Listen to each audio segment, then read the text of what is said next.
Pelajaran dimulai, alangkah baiknya kita berdoa menurut agama dan kita masing-masing. Berdoa mulai.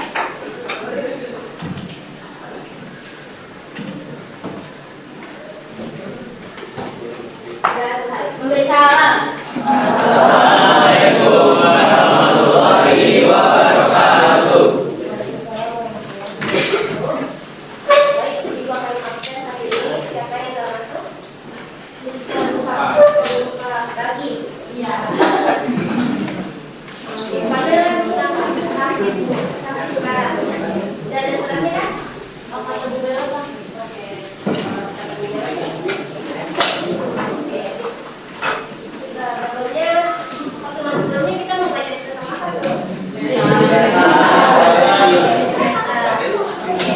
Untuk tugasnya apa kalian sudah mengerjakan?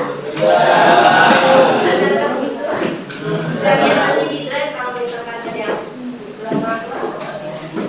Oke, untuk pertemuan kali ini kita akan membahas berkaitan dengan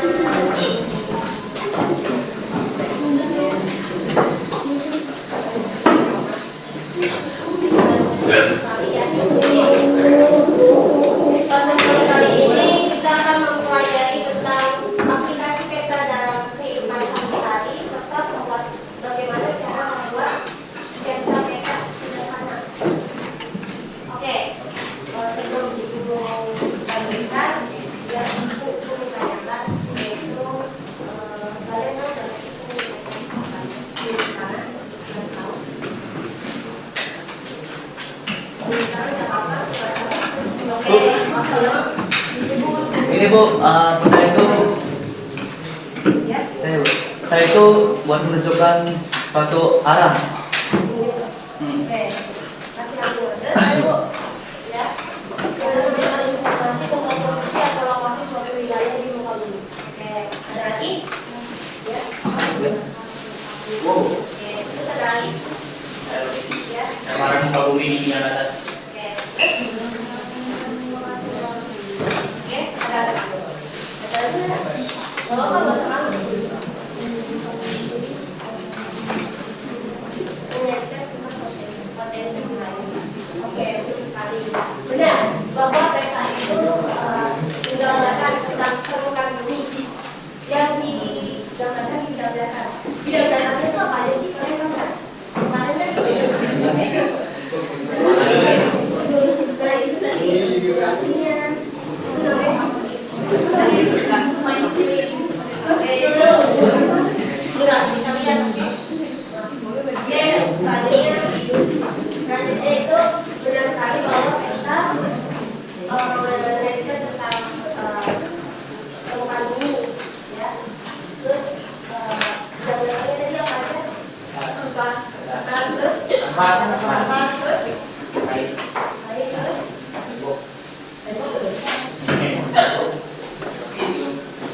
terus terakhir ya paling umum sih kafir ya, digunakan itu paling umum kafir. Jadi peta yang sudah ada kita kembali untuk kasus khusus yang mana kafir. Untuk peta dalam kehidupan sehari-hari itu ada. Oke, pertama ibu akan menjelaskan tentang hari ini kita akan menjelaskan aplikasi peta dalam kehidupan sehari-hari atau pengaplikasian peta dalam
navigasi itu kayak ilmu yang menentukan arah kan Bu. Minum sana. Siapa yang mau? Dia? Dia apa? Ilmu yang mempelajari tentang apa ya, menentukan arah sama pergerakan kan? Ya, itu navigasi. Nah, navigasi ini biasanya kita temukan di peta. Namun sekarang peta konvensional dan peta digital lebih banyak, sekarang itu lebih banyak peta yang digunakan. Ya, itu disebabkan kenapa sih? Kalau boleh tahu, kenapa sekarang peta konvensional dan peta digital lebih banyak peta digital yang digunakan daripada peta konvensional? Teknologi terus kalau udah dipakai terus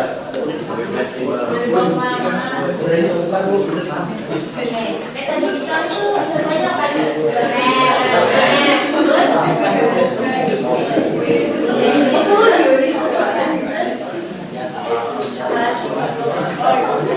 Masih apa yang terus ya, semuanya aplikasi pemanasan itu namanya Google Maps. Ada nggak sih di sini yang pernah menggunakan Google Maps? Semua dong. Tapi pernah nggak kalian misalkan mau kemana nih? Ya, ke suatu tujuan, tapi diarahnya salah. Misalkan belok kiri, tapi ya ujungnya tunggal. Pernah nggak? Nah, itu gimana perasaan kalian?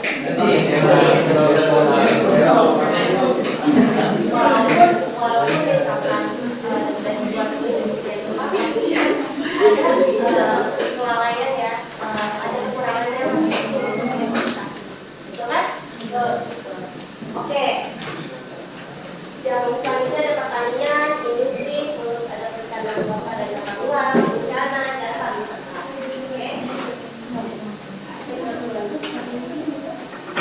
Oke, yang seperti tadi yang menjelaskan bahwasanya navigasi itu menyajikan tentang informasi mengenai arah, jarak, dan lokasi suatu tempat. Aspek yang mempengaruhi aktivitas manusia, aktivitas navigasi antara lain yaitu posisi pengguna dan jalur transportasi, kondisi jalan, serta tujuan perjalanan. Dengan peta seseorang dapat memilih bentuk tertentu. Oke, di Google Maps kan ada tuh. Kayak misalkan kita mau naik apa, terus ada panggilan jamnya berapa lama, oke kan? Ya, kayak gitu. Terus kemana sih yang paling tepat, terus gimana sih kondisi jalannya, apakah ada yang tutup? Pernah nggak sih kalian nyadar nggak sih waktu demo ada tanda tuh kayak apa? Peringatan kalau jalan itu lagi tutup di Google Maps. Ada yang pernah lihat? Nah, ada yang pernah nyadar kan? Nah, itu salah satunya. Jadi itu Google Maps menampilkan ibaratnya kondisi wilayah secara real time. Terus dia juga berguna untuk menghindari kemacetan dan menemukan lokasi tertentu dengan mudah. Coba bayangin kalau nggak ada Google Maps, kita masih harus tetap harus gimana hasilnya? Bisa ya, apalagi orang yang tak tempat, orang yang nggak bisa bergerak. Menurut kalian? Lebih baik bisa bikin peta atau baca peta? Baca.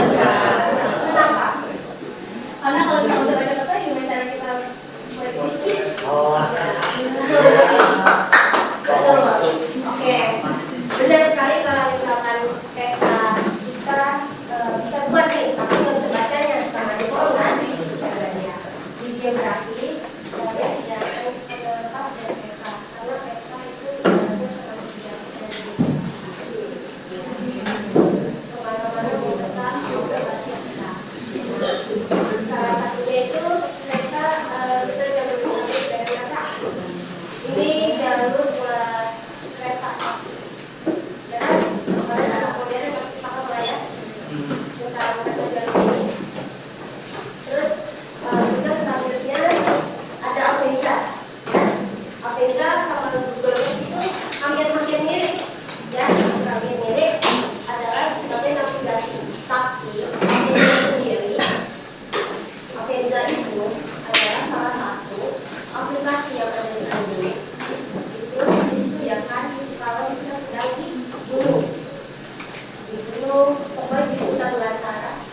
yang nggak ada sinyal. Oke, paham? Asalkan kalian punya HP, walaupun kalian nggak ada sinyal, HP bisa digunakan. Tapi kelemahan dari HP ini, misalkan tapi kalau misalkan kalian bingung ya, kalian pasti akan diberi peta oleh orang yang menjadi apa ya, dan pokoknya nanti akan diberi peta dan nanti diekspor ke APC ini, dan kemudian kalian bisa mengetahui gimana aja sih misalnya satu semua kalian bisa kerja ini tanpa internet pun bisa. Ini APC ini kalian bisa download di HP. Terus yang kedua, kalau Google Maps ini harus pakai internet. Kalau dari internet nggak bisa sih. Udah pernah nyobain belum ya? Apa bisa ada yang pernah nyobain? Belum ya? Ayo pernah nyobain. Kalau mau belajar silakan. Nanti diberikan belajar atau mau praktekkan langsung. Nanti kalau ini bisa belajar. Oke, yang selanjutnya ini kan Google Maps itu maknanya dia kalau ada sinyal nggak bisa dipakai sama sekali. Kalau ini saya pernah dipraktekkan waktu itu PKL pertama di daerah Semarang. Itu pernah praktekkan ini menggunakan aplikasi ini ketika di gunung. Terus di gunung salah satu benar. Jadi ini kita untuk di pemetaan nanti dia mempersiapkan sekali khusus di wilayah tersebut, kita tinggal jalan aja. Nanti kita misalkan kita jalan naik motor atau naik mobil, itu nanti otomatis titiknya jalan akan terbentuk sebuah jalur sesuai apa yang kita lewati. Paham? Ada yang belum paham boleh ditanyakan. Kalau penasaran sama Reza, silakan kalian download di HP kalian. Misalnya ada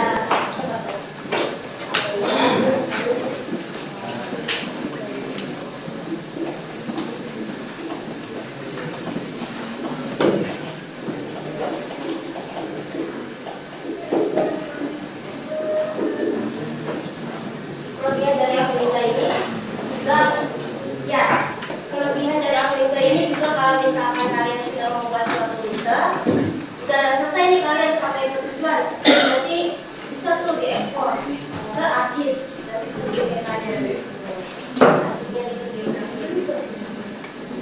Oke, apakah ada yang mau ditanyakan tentang Afriza atau navigasi atau Google Maps? Kalau Google Maps mungkin sudah familiar ya, semua manusia pakai. Oke. Selanjutnya itu ada pertanyaan. Untuk materi selanjutnya, materi sebelumnya apakah kecepatan atau gimana? Aman? Aman, oke. Selanjutnya ini ada pertanyaan. Kenapa sih peta itu juga penting dalam ilmu pertanian? Kenapa di dalam pertanian kita membutuhkan juga? Kan misalkan kenapa nih ibu masih pertanyaan nanti?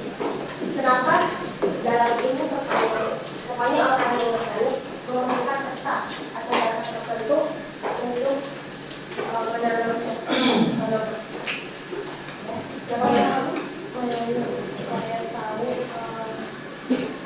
misalnya kayak ada tanaman yang udah mulai kena zaman itu supaya tahu apa yang harus ditanam ke musim pertanian sesuai sama cuaca, sesuai sama tenaga. Ada lagi? Silakan. Karena ini Bu, tiap tanaman itu punya dari sana itu bisa beda-beda. Terus ya tadi juga dari itu tanaman tuh nggak semuanya bisa kena air terus, tapi ada yang buka air terus. Terus ketinggian juga gelombang udaranya tanaman itu beda-beda.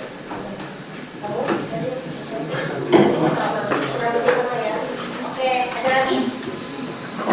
Oh, kita tahu tempat strategis sumber daya gitu. Jadi kita tahu sumber daya yang strategis dari lewat peta gitu. Jadi kita tahu gitu wilayah mana yang memiliki sumber daya yang paling strategis. Oke, jadi kenapa sih peta itu penting dalam ilmu pertanian? Oke, karena peta membantu kita terutama dalam menentukan jenis tanah. Oke, tadi seperti yang dijelaskan oleh siapa ini? Ya, bilang setiap wilayah memiliki jenis tanah yang berbeda-beda. Oke, ada di mana seseorang itu memiliki langsung ke wilayah tersebut, dia memiliki jenis tanah apa yang ada di wilayah tersebut. Kemudian dia mempublikasi suatu web atau artikel dan yang nantinya dia data yang dia dapat dia sebagai peta. Ya. Kemudian peta curah hujan. Peta curah hujan itu bisa kalian dapatkan di website BMKG. BMKG kan? Kemudian ada topografi, ada persediaan. Peta topografi itu menjadikan tentang apa? Ada yang tahu? Iya. Benar. Kenapa dari jenis tanah, curah hujan, dan topografi ini penting dalam ilmu pertanian? Kalian sudah jawab untuk menentukan jenis tanaman apa yang cocok di wilayah tersebut. Kalau misalkan di daerah tinggi itu dominan tanamannya apa? Teh. Terus sayur.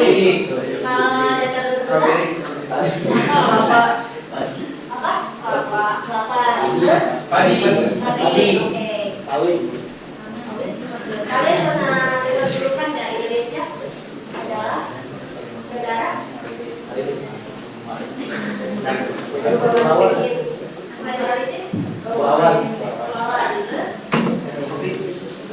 agraris. Ya, Oh, iya. kita adalah negara agraris. Di mana kita itu sumber daya alam yang terutama dalam bidang pertanian itu beras kita melimpah. Kita benar-benar melimpah. Ya. Itu apakah sudah paham atau belum? Jadi pertanian dalam dia peta itu berguna dalam pertanian dia dapat menentukan jenis tanah, curah hujan dan topografi yang berguna untuk menentukan jenis tanaman apa yang akan ditanam di wilayah tersebut. Ya, selanjutnya ada bidang industri. Nah, dalam bidang industri dapat digunakan untuk menentukan lokasi industri. Ya, lokasi industri itu bisa apa aja kan? Industri itu bisa apa aja. Kalau kita mau membangun PBU, menurut kalian kita harus dekat dengan apa dan maksudnya lokasinya itu harus seperti apa? Kalau misalkan mau membangun PBU,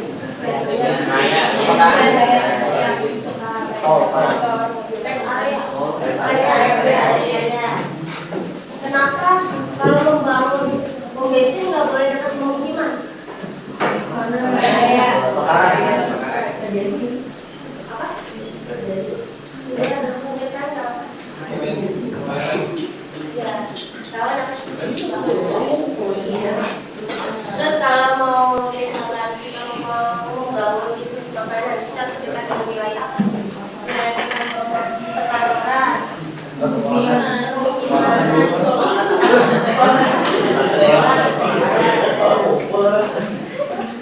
jadi dalam manfaat dalam bidang industri ini kita bisa tahu atau bisa menentukan lokasi-lokasi yang cocok untuk dibangun sebuah bisnis atau ya, terutama peta yang diperlukan untuk menentukan lokasi kita perlu peta sumber daya alam. Jadi kalau membangun industri, peta itu harus dibenarkan harus dekat dengan wilayah yang banyak sumber daya alam yang dibutuhkan.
Kena urusan sambel ini.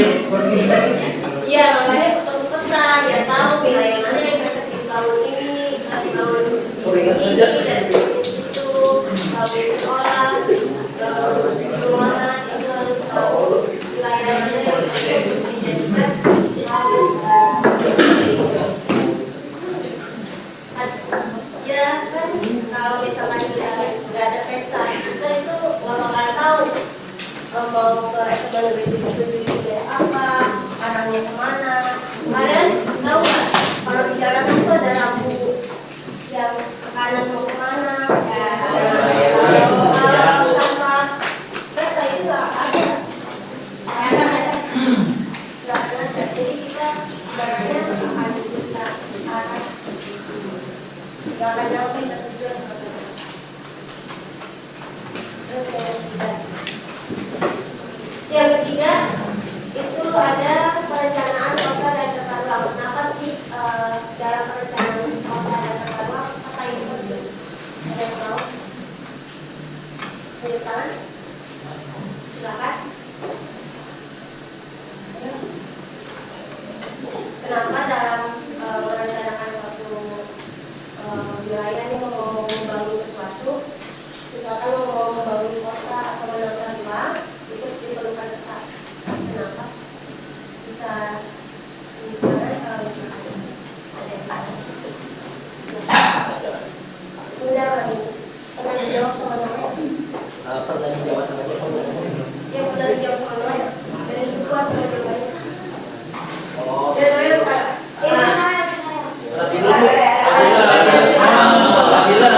Ayo, siapa? Di sini saya apa sih? Iya, dalam mata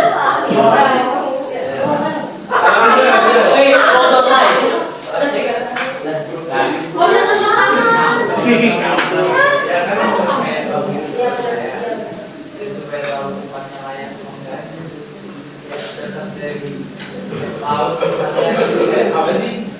jadi tahu dong. Tahu. Respect. Lanjut.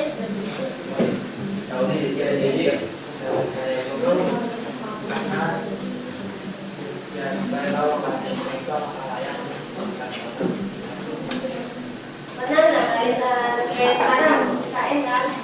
Katanya kota pengen pindah ke IKN. IKN dulunya apa? Hutan. Kenapa? karena akan mengurangi kalau Iya.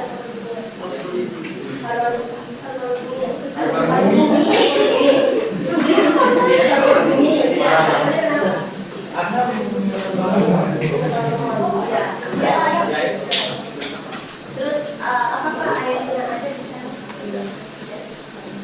Kenapa kota bisa pindah ke Kalimantan dan Jakarta? Jakarta mau kemana? Jakarta mau kemana? Iya, Jawa.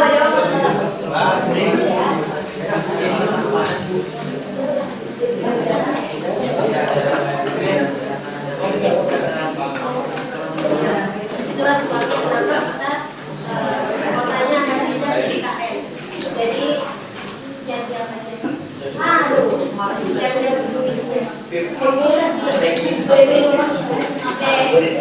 Kita yang ditemukan untuk menentukan untuk membangun sebuah kota atau menata suatu ruang di suatu wilayah, itu kita memerlukan peta ruang terbuka hijau, peta transportasi, peta penggunaan lahan, peta fasilitas umum.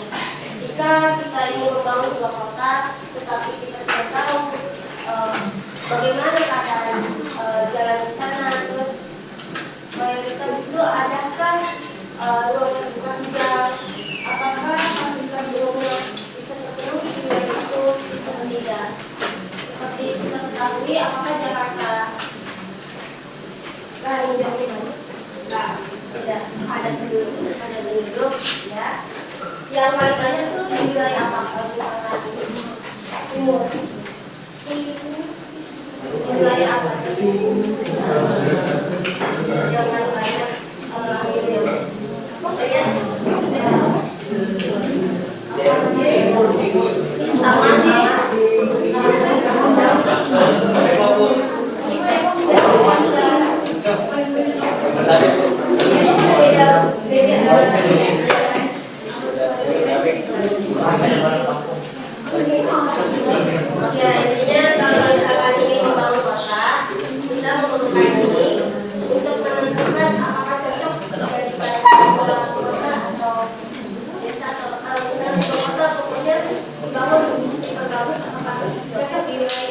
Gue sampai aja lo.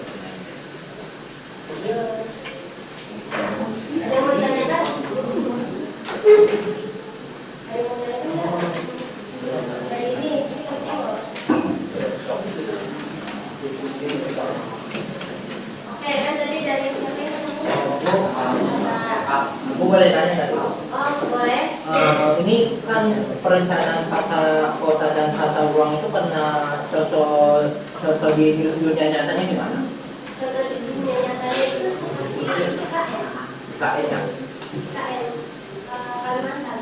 Kita pindah ke Kalimantan, alasannya di sini nggak ada, terus polusinya banyak, lahan hijaunya udah berkurang, banyak bangunan tinggi. Jadi kita dipindahkan dengan dibangunlah KKN. Seperti yang dijelaskan juga, Kalimantan itu langsung karena sejatinya dulunya Kalimantan itu adalah hutan dibabat habis, maka akan bisa mengurangi paru-paru bumi itu karena pohon itu menghasilkan oksigen kan kita bernafas. Makanya jangan terlalu sembarangan. Yuk, Berarti kayak yang pemerintah itu pakai perencanaan kota ini apa enggak? Karena kan dia kan ada komunikasi yang lalu kayak mereka tuh tahu itu harusnya buat tempat pemilu di Indonesia ini. mungkin dia ada rencana, tentu pasti ada. Cuma mungkin dia lebih berfokus pada satu aja. Kayak misalkan di Kalimantan itu pasti jalan rencana. Mungkin dia rencananya di jalan rencananya itu, tapi dia tidak memikirkan dampak lain dari situ.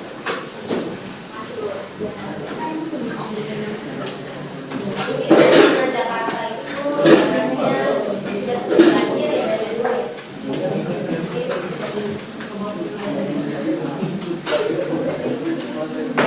Selanjutnya ada bencana. Artinya diperhatikan masyarakat. Ini penting. PK bencana ini, PK manfaatnya dalam bencana itu untuk mengurangi kerugian besar bagi penduduk yang terkena dampak bencana. Ya. Terus kemudian peta juga untuk menganalisis perencanaan kegiatan sebelum dan sesudah terjadi bencana. Terus hasil analisisnya digunakan sebagai data dasar untuk tindakan efektif berupa pemetaan wilayah rawan bencana. Jadi peta itu bermanfaat untuk memetakan wilayah-wilayah yang rawan akan bencana, misalkan rawan banjir. Jadi mungkin rawan banjir yang seperti dijelaskan kemarin kan ada petaannya ya, sekalian baca kembali. Terus juga kita juga bermanfaat untuk membuat peta jalur evakuasi, di mana ketika terjadi bencana akan diarahkan ke wilayah-wilayah tertentu yang ibaratnya aman untuk dilewati untuk menghindari dampak bencana yang sedang terjadi. Ada yang mau ditanyakan? Ada yang mau ditanyakan nggak?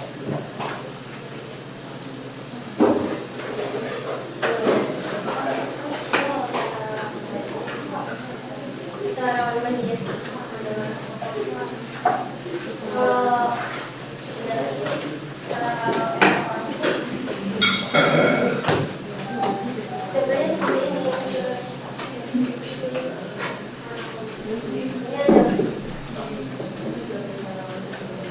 Ini ada hijau, kuning, dan merah. Ini jalur evakuasinya, jalur dari amannya untuk dilewati ketika terjadi bencana. Oke, ini ketika terjadi tsunami. Ini jalur evakuasi. Oke. Jadi kita pengawasan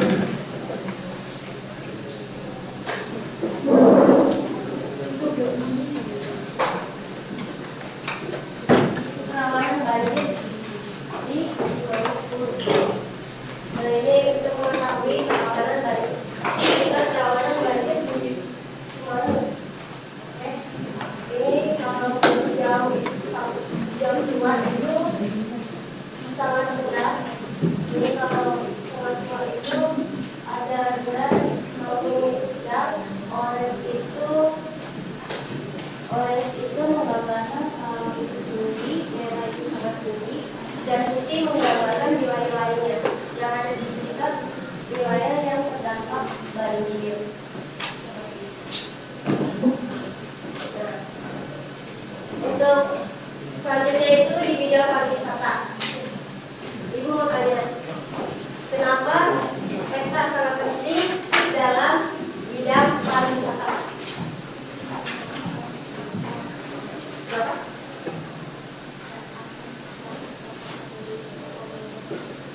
Ya, ada yang tahu nggak? Tunjukkan tahu kenapa sih peta penting dalam bidang pariwisata? Ini dulu supaya bisa melihat apa namanya potensi suatu daerahnya, terus aksesibilitas transportasinya juga mudah dijangkau atau enggak. Engineering sound. Ada lagi?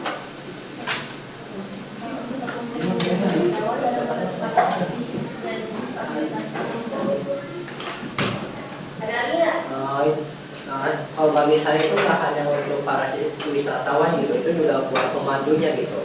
Jadi pemandunya itu ketolong dengan adanya map itu gitu. Jadi bisa memandu wisatawan ke daerah-daerah atau wilayah yang apa ya, pokoknya yang penting gitu. Ya, jadi untuk pemandu wisata peta itu penting. Misalkan tahu nggak di apa itu menggunakan ya, ada tuh peta yang mau kemana mau ke lagi ya, caranya itu ada petanya tuh. Ya, nah itu kita juga tahu gimana aja.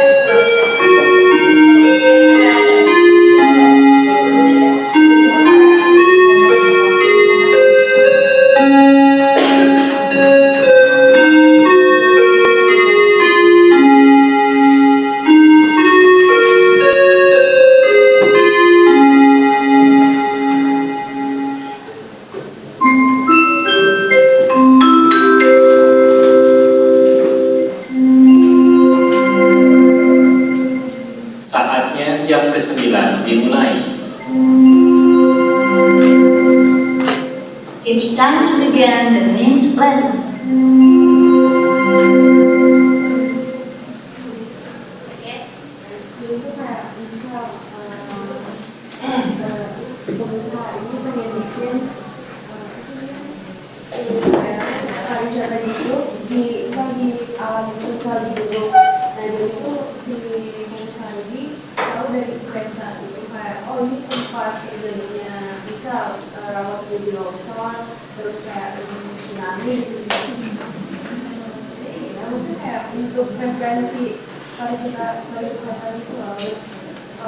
Jadi ibaratnya dari peta kita tahu nih wilayah ini rawan bencana apa, ya, supaya itu menghindari terjadi kerusakan ketika membangun suatu pariwisata tertentu ya. Jadi kalau kita ingin membangun suatu wisata, itu kita harus mengetahui objek wisata apa sih yang misalkan cocok untuk dibangun. Terus kedua, gimana sih aksesibilitas transportasinya mudah atau tidak? Ketiga, sarana dan prasarananya bagaimana?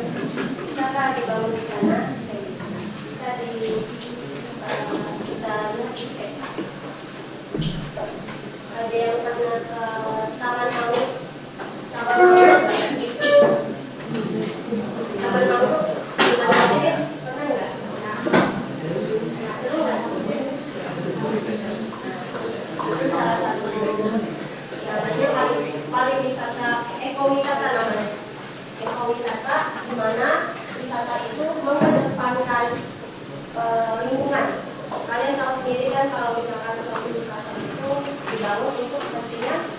ekonomi, tapi seringkali menyepelekan lingkungan. Ya, dimana kalau ekowisata itu mengedepankan lingkungan, kebersihan lingkungan. Contohnya itu kayak taman mangrove. Taman mangrove ditanam mangrove, terus kita diberi edukasi dan sebagainya, itu disebut ekowisata.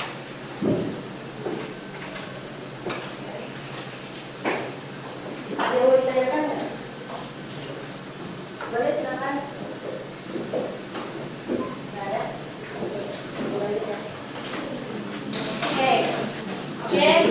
Untuk selanjutnya adalah mungkin Ibu aman kontes terakhir akan ketemu ya. Siap.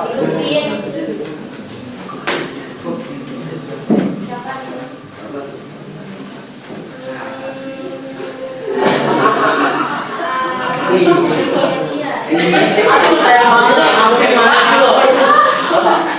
Silakan untuk Angelia maju ke depan. Kalau ini sih aja apaan sih? Ini apa sih? Ayo silakan. Disebut maju. Gampang tuh. Sama lo yang ibu ini. Perkenalkan diri dulu. Siapa namanya? Halo semuanya, nama saya jadi Solidarity, nomor saya 4. Jadi di sini saya mengikuti komponen setak. Yang pertama dari grup, ada skala, ada aroma angin, terus ada legenda, ada simbol, ada inset, ada sumbernya, terus ada garis tepi, ada garis lintang, ada figur, terus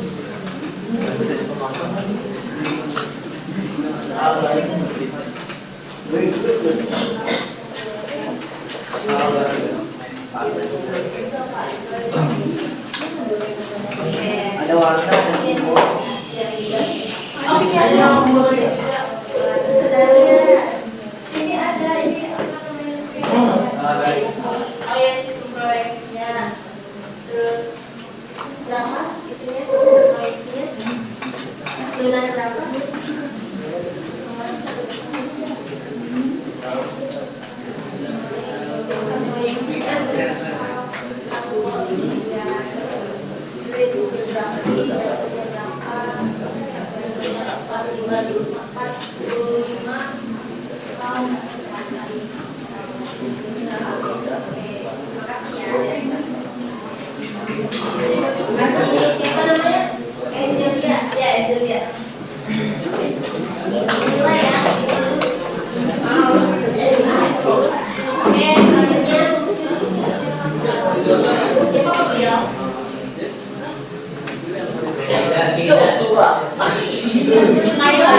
Kasih.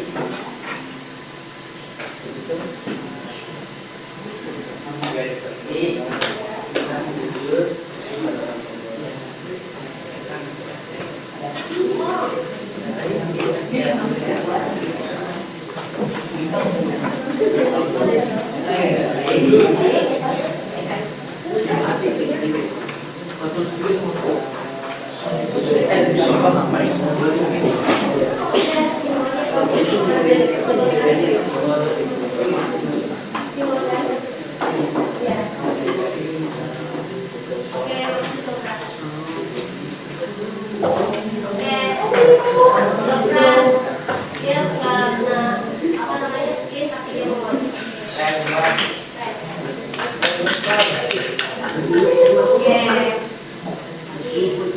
Lagi atau udah? Lagi, Bu. Lagi, Bu.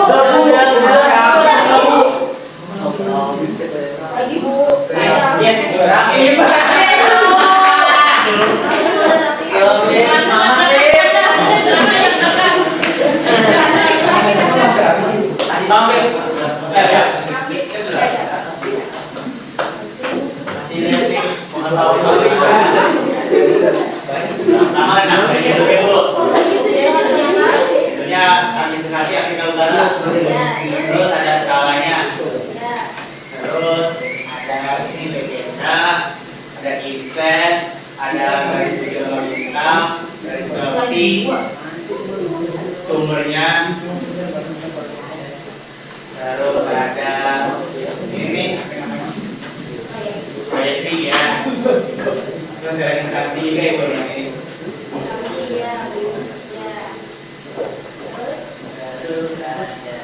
Warna. Iya.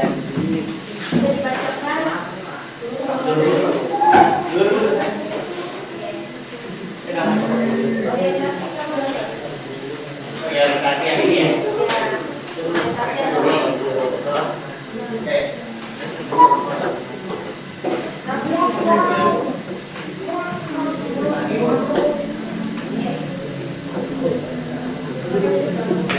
Ada lagi nggak?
dimulai.